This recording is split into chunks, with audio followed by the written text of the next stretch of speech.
Hey, Blue Table fans, Shawn here. Today we're going to take a look at the Death Battletome Flesh Eater Quartz book.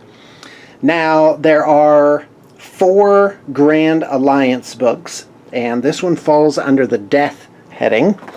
And we've actually looked over those quite a bit. Let me just make sure I'm centered here. So I spent a couple days looking this over. And the Flesh Eater Quartz, like all of the Games Workshop Age of Sigmar books, has not only an intriguing story that will hook your imagination somehow, but they also have a certain play style to them, which we're going to talk about momentarily. And I'm going to make a companion video to this one, which will basically go over how to shop for your Flesh Eater Quartz army. So basically, this is the ghouls from the old undead range, or vampire counts range. And the hook for these guys is that there's a vampire, and they're effectively vampires, by the way. Your army's led by an abhorrent ghoul king who is a vampire, and through his blood he gains control of and spawns more minions, basically. You know, the old vampire story that you're familiar with. Certainly a lot more like Vampire the Masquerade than Twilight, for example. Like all the books, there's this incredibly lavish artwork in it, just absolutely insane stuff. Nagash plays a role with these guys. They view him as either a god to be served or a god to be feared. And so basically, they're the Kingdoms of Madness. Basically, the ghouls view themselves as like noble knights. So they have this madness where, in their eyes, they're seeing like these splintered bones that they use for clubs and whatnot look to them like these finely filigreed swords. And so there's definitely a madness to them, which is really cool. And the model range is very consistent.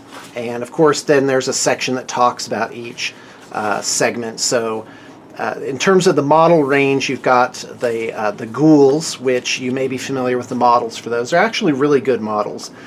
And of course, in the old Vampire Counts book, the ghouls were really just, you know, you couldn't field everything. And now they've just tightened up these armies so much that you can play this really awesome themed army that has a feel to it. And yeah, it's really cool what they've done. And this is another example of a book where they have not, it's one of the earlier books that they came out with. And so it doesn't have some of the specialty stuff that like the Sylvaneth book has, like magic items and what are the equivalent of warlord traits. In fact, here's a Sylvaneth book. I had to get a second one because I gave one to a friend of mine. And so here you go. So in the new books they've been making, you get, let's see if I can find them. Here it is, Forces of the Sylvaneth, allegiance abilities. Now, the General's Handbook did give allegiance abilities to the Grand Alliances.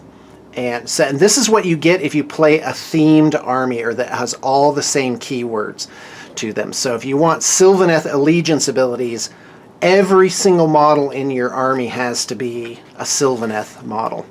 And then you have spells, which all your wizards know, like an extra spell that you can pick.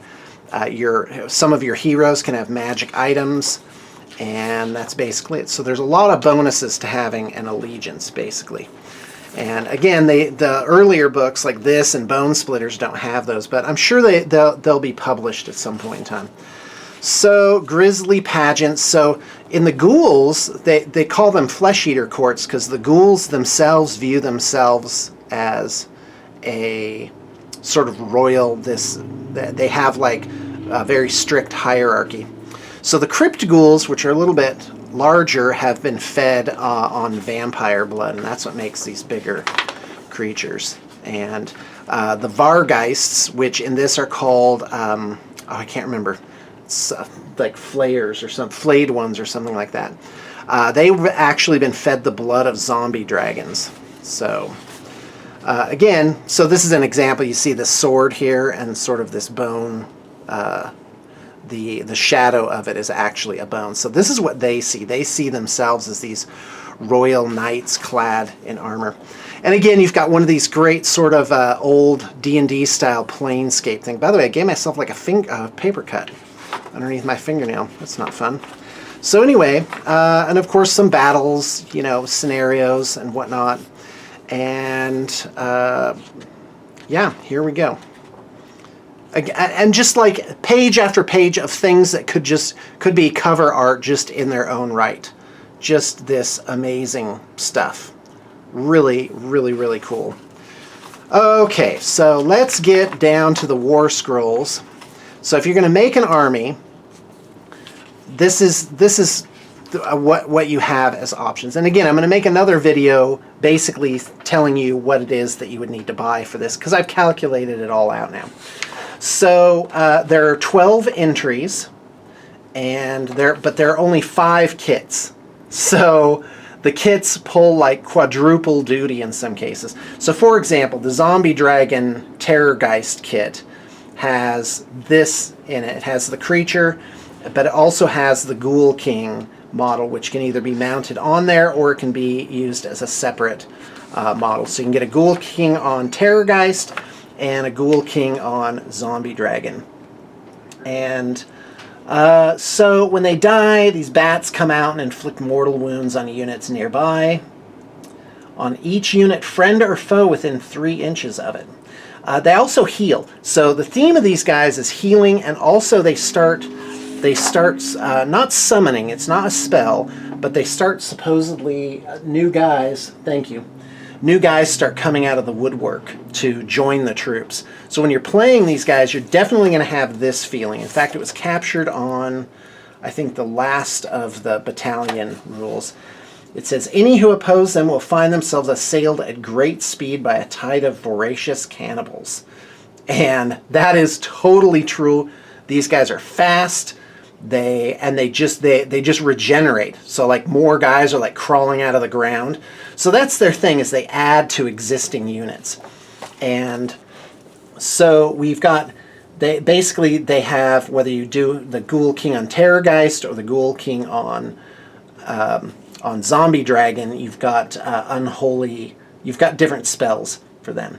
So the command ability of the Ghoul King on Terrorgeist is that you can set up a new unit of Cryptors, 3 Cryptors, within 3 inches of any edge of the battlefield and more than 9 inches from an enemy. So these guys summon additional troops to the battlefield, and that is kind of like their thing that they do.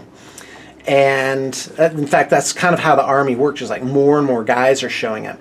Now, if you look in the General's Handbook, you'll see that when he summons 3 Crypt Horrors, that's a 140-point unit. And so you could easily summon like another 1,000 points of units.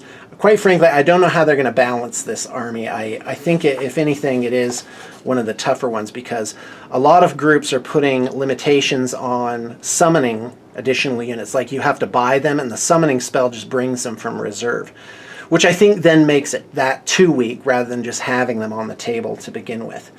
Although the spells and the command abilities do start on turn 1 in Age of Sigmar, so it's not quite like reserves in 40k. So Terrorgeist, Zombie Dragon has a breath weapon, which is pretty cool. It's really good against units that have a lot of guys in them. And he can summon a Courtier model, and that's a class of leader in this list, which we're going to see in just a second. And he, again, comes from any of the table edges, of any edge of the battlefield. So assailed on all sides at great speed is really what these guys are about. And then you, of course, have the Ghoul King on foot.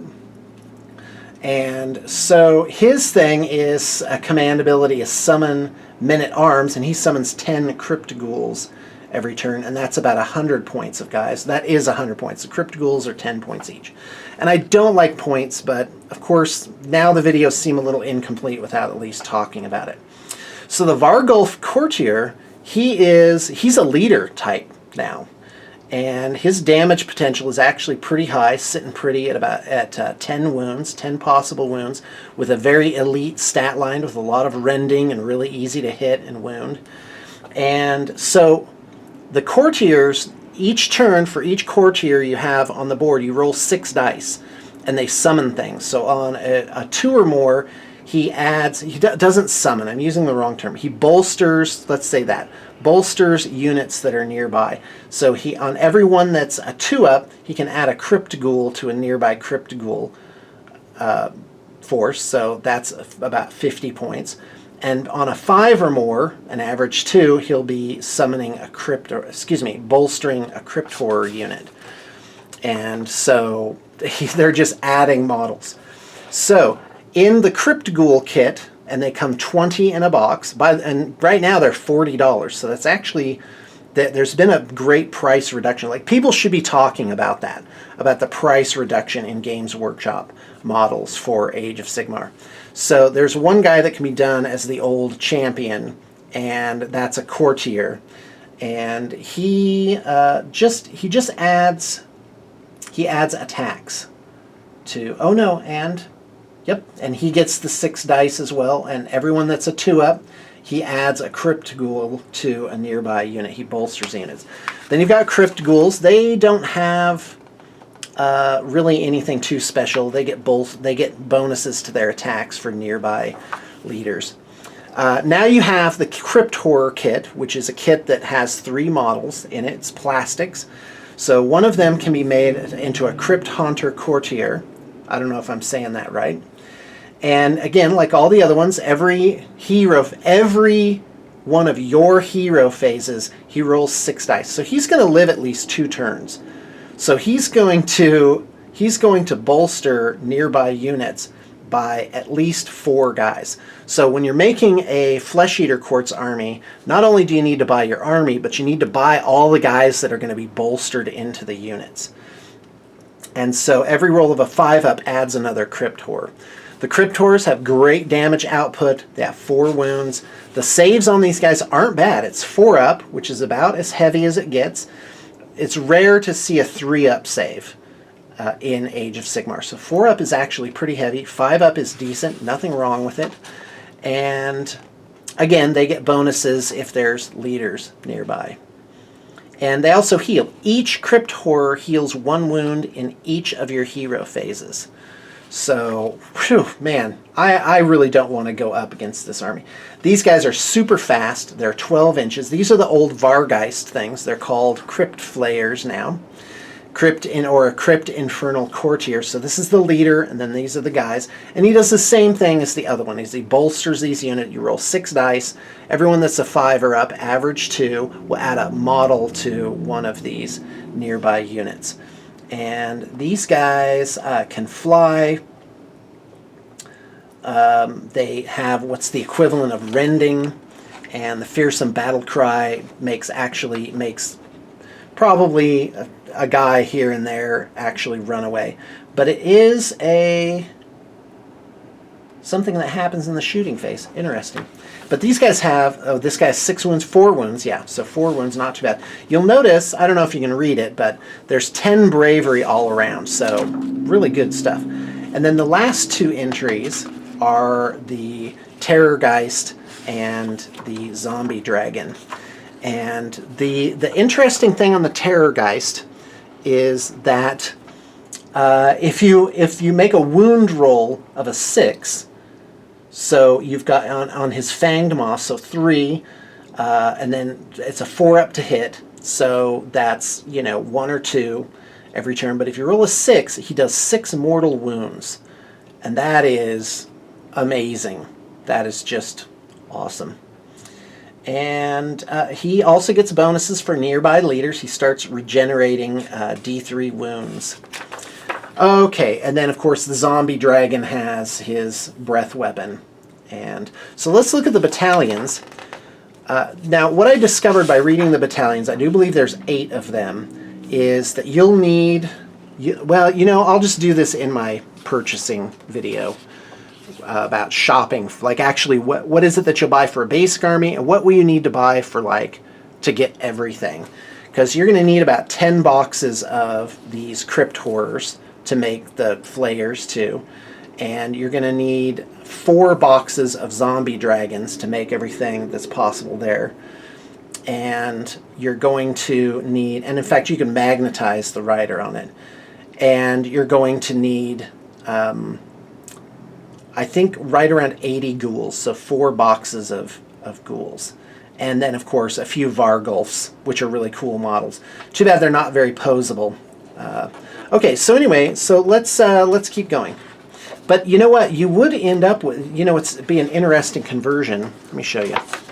So here's the Vargulf, and it comes with absolutely static arms here, like that's the one pose. But you know what you could do? You'd have a ton of these extra wings, because you're going to make more crypt horrors than flayers.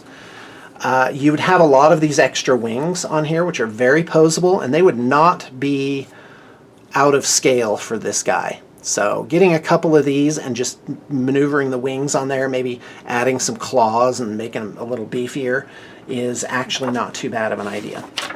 Okay, so the battalions. So royal family, attendants at court, they'll have these names: Dead Watch, Abattoir. And the requirements are really easy for these. So attendants at court are 1 unit, one crypt haunter courtier, and 2 units of crypt horrors. So it's a leader guy and then 2 units of 3 minimum. They could be bigger. And they get reroll failed hit rolls, which is a great bonus for those guys. And let's see here. I'm not going to spend too much time on these. There are a lot of these battalions. In 40K, you'd know them as formations. Excuse me. They're very easy to get.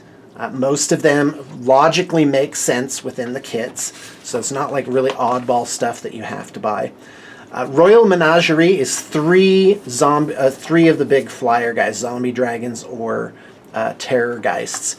And what's interesting is they get an extra 6-inch move if they're within 15 inches of the general, and that's really good. And they heal wounds. So here we go. Okay, so the Flesh Eater Court is like almost all of them that I've seen have some sort of ultimate battalion where it consists of all the other battalions, 2, 4, 6, 8 different battalions, and this would be in points cost. A maximum army would be probably somewhere between 3,000 and 4,000 points. And you would have right around, I'm going to say, 120 to 130 models. So actually not too bad for what I'd consider to be the outside. Like, you wouldn't need anything else. There'd be nothing to add to this army after you did this. But I just wanted to point out as a final item that their ability is On the March. It's so awesome. They get, effectively in the hero phase, they get a second movement phase. And that makes this army so maneuverable. They could just like reform in different ways. And also your general can use up to 3 different command abilities a turn, and he gets extra command abilities. And what do the command abilities do? They summon more guys. So it is really, really, really incredible. So guys, that is Flesh Eater Courts. I'm proud to present this video to you. They're really cool. I would highly recommend them. And check the liner notes for our contact information. We would absolutely love to do your Ghoul King army. Thanks for tuning in, and I hope you got your inspiration for the day.